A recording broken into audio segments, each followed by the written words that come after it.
Dans cette entrevue, Bernard de Montréal discute de l'influence des forces astrales sur la dimension psychologique des individus, en particulier sur leur propension à développer des maladies mentales. Il souligne que les pressions économiques et sociales de notre société actuelle peuvent entraîner un stress considérable et conduire à des déséquilibres importants chez certaines personnes. Cependant, il est possible de neutraliser ces effets de pression à partir d'une conscience développée. D explique que pour neutraliser ces pressions, il est nécessaire de repenser notre façon de penser et de développer une conscience profonde basée sur notre réalité individuelle. Cela implique de se détacher des dépenses d'énergie inutiles liées à l'ego, à la personnalité, aux craintes et à la façon dont nous traitons avec la vie par rapport à la conscience collective. Il souligne également qu'il est important d'ajuster nos valeurs par rapport à la société et de ne pas se sentir totalement responsable du karma collectif de l'humanité. Les personnes conscientes ne peuvent pas porter le fardeau de l'expérience collective et doivent mettre de côté la mémoire de la race et les émotions qui y sont liées. Il a également ajouté que, même si des individus s'occupent des problèmes du monde, il y aura toujours des gens pour prendre en charge ces questions car c'est leur karma. En résumé, Bernard de Montréal souligne l'importance d'une conscience éveillée et d'une perception de la réalité qui dépasse les expériences planétaires des races et des individus. Dans cette conversation, il est question des individus qui ont une vie difficile en raison de leur karma et de leurs expériences lourdes. Ces personnes peuvent influencer nos vies personnelles, et en tant qu'êtres spirituels, moraux et religieux, nous avons tendance à vouloir les aider. Cependant, ils ne peuvent pas nous aider car ils ne sont pas capables de s'aider eux-mêmes. Il est donc nécessaire pour nous de prendre conscience de cette situation et de développer une nouvelle approche pour gérer nos liens avec ces individus. Cependant, cela demande un changement de perspective et de conscience. En tant qu'être humain, nous sommes liés à différentes formes de mémoire raciale, nationale, collective et personnelle, ce qui rend difficile pour nous de nous détacher de ce qui se passe dans le monde.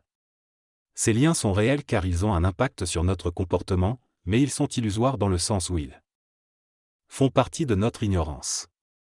Le narrateur explique également que lorsqu'il étudie la vie de l'homme à partir du plan mental, il n'a pas accès aux expériences psychologiques des individus liées à leur ignorance, leur perception étant différente. Il affirme qu'avec le temps, les résidus de mémoire disparaissent et l'homme vit moins de sa mémoire personnelle, ce qui le pousse à prendre des positions fermes face à ce qui se passe sur le plan matériel. L'individu qui souhaite accéder à une conscience mentale plus élevée doit passer par des étapes de souffrance et de remous. Cependant, s'il est suffisamment intelligent et se protège, cette souffrance peut être diminuée. Il est donc nécessaire d'adopter une approche calme et progressive pour élever sa conscience, ce qui permettra de vivre une vie moins souffrante mais où il y aura quand même un peu de souffrance. En somme, ce texte souligne l'importance pour l'individu de développer une conscience mentale plus élevée pour comprendre et gérer les liens avec les personnes ayant un karma lourd, mais il rappelle aussi que ce processus peut être difficile et demander du temps et de la patience. La personne s'exprime sur sa capacité à observer ce qui se passe dans le monde grâce à une antenne satellite. Elle indique que si elle n'était pas consciente et sensible, cela lui causerait beaucoup de souffrance. Cependant, en comprenant ce qu'elle voit, cette souffrance est atténuée. Elle affirme que la conscience est une science de l'énergie, qui englobe les énergies émotionnelles, mentales, vitales et physiques. Elle explique que la conscience permet à l'homme de véritablement contrôler ses énergies. Elle soutient que tous les événements sur Terre sont karmiques et que l'homme doit réaliser cela pour comprendre ce qui se passe. Elle affirme que ceux qui deviennent conscients ont déjà un certain degré d'évolution et que le hasard n'existe pas. Elle explique que si l'homme était trop transparent trop rapidement, cela lui causerait des chocs. Elle affirme que la vie est étroitement liée à l'invisible et que l'inconscience est l'incapacité de réaliser cela. Elle indique que comprendre le phénomène de la pensée est la clé pour prendre conscience de l'invisible. Enfin, elle soutient que la conscience ultime signifie être en communication télépathique avec des circuits universels. La conscience est une science profonde de la vie matérielle, de la vie de l'homme, des nations, de la vie systémique et des évolutions mentales, astrales et éthériques. Elle résulte du pouvoir de la lumière à travers les cellules du cerveau humain. Être conscient implique de prendre conscience de la pensée et de réaliser qu'elle provient d'une source extérieure à l'homme. Certaines forces astrales s'opposent à l'élévation de la conscience, mais elles sont impuissantes face à l'homme qui s'y oppose. L'homme est constamment nourri par la pensée et ne peut vivre sans elle. En prenant conscience de l'origine de la pensée et en s'opposant à celle qui crée de la souffrance, l'homme peut commencer à recevoir des réponses des plans spirituels. Toutefois, il doit adopter une attitude objective, car il enfreint les lois de l'involution. Avant de se connecter à sa source lumineuse, l'homme doit traverser la jungle mentale de sa pensée subjective et établir une nouvelle psychologie fondée sur des pensées créatrices et positives. La connaissance des lois occultes est conséquente à la conscience. Selon l'auteur, le premier travail de l'homme est de prendre conscience de l'origine de sa pensée et de se mettre en opposition avec les pensées qui ne sont pas créatrices. Il souligne que le plus grand danger de l'homme par rapport à l'astral est l'orgueil, qui permet à ses forces d'accéder à ses archives et de l'influencer. L'auteur explique que certaines mémoires sont utiles pour fonctionner sur Terre, mais d'autres, issues de l'involution de la conscience raciale, ne sont plus nécessaires. Pour entrer dans les royaumes astraux et devenir libre, l'être humain doit comprendre le mystère de sa pensée, car cela lui donne accès à l'invisible à tous les niveaux. Selon l'interlocuteur, il y a des entités qui ne veulent pas que les humains aient accès à certaines sciences, car elles vivent de la conscience humaine et cela fait partie des lois de l'involution.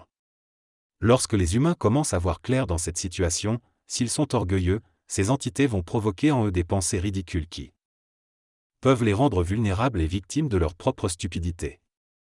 C'est pourquoi, dans l'évolution de la conscience, il est important de ne pas croire. La croyance fait partie de la programmation astrale involutive de notre psyché et est présente dans toutes les cultures. La croyance est une force qui s'installe dans l'homme, crée des égrégores et pulvérise son rayon de lumière. Un homme qui croit ne peut pas avoir de lumière mentale, car la croyance est inexistante dans le monde mental. Un homme conscient, qui sort de la personnalité pour entrer dans sa personne, ne croit pas mais sait. Il ne lui est pas nécessaire de croire, il sait. La voix intérieure peut être dangereuse si l'homme y croit, car elle peut créer de l'illusion et mener à l'autodestruction. Les individus qui sont déséquilibrés entendent souvent des voix intérieures, mais lorsqu'on évolue vers l'évolution, l'homme ne peut plus avoir de rapport étroit avec sa voix intérieure par le biais de la croyance. La croyance et naïveté, et bien que l'orgueil puisse être lié à la croyance, ils sont deux concepts distincts. L'orgueilleux peut être naïf, mais la croyance reste de la naïveté. Dans cette conversation, Bernard de Montréal explique que la naïveté, l'inconscience, l'ignorance et l'orgueil sont tous des formes de naïveté chez l'homme. Il affirme que si l'homme s'instruit par l'orgueil, il en paiera le prix fort, tandis que s'il se contente de croire par naïveté, il en paiera un prix moindre, s'il est moins orgueilleux. Il soutient également que la transparence est une conséquence de la transmutation du corps mental et que l'homme transparent ne peut même pas ressentir la vibration de l'orgueil.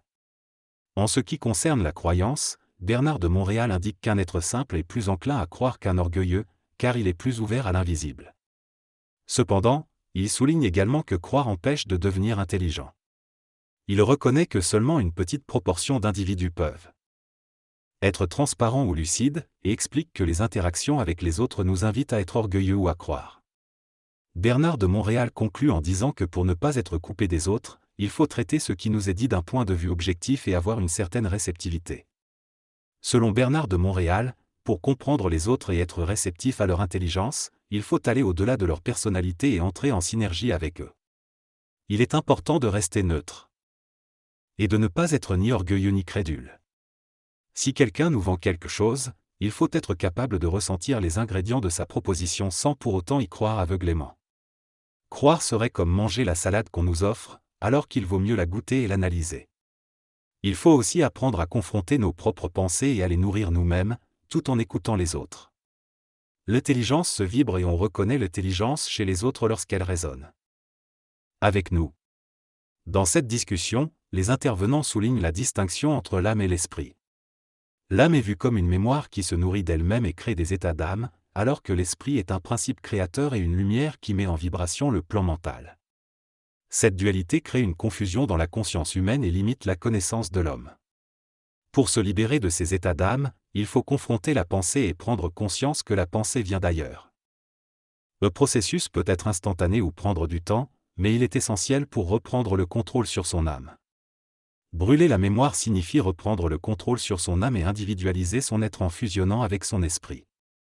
Cela permet de se connecter au plan éthérique et vivre dans un présent absolu. Nucléariser l'âme consiste à éliminer les mémoires karmiques involutives antérieures à l'incarnation présente pour vivre dans un présent absolu grâce au contact avec le plan mental.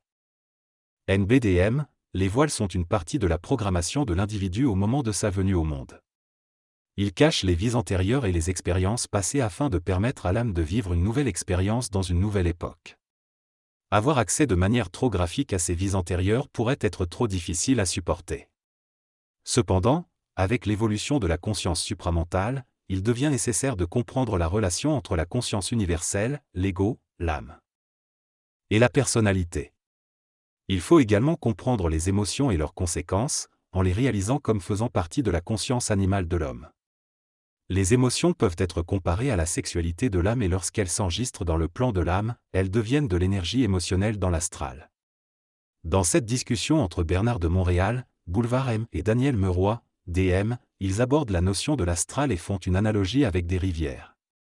BDM explique qu'il y a des eaux claires et des eaux polluées dans l'astral, symbolisant les émotions positives et négatives.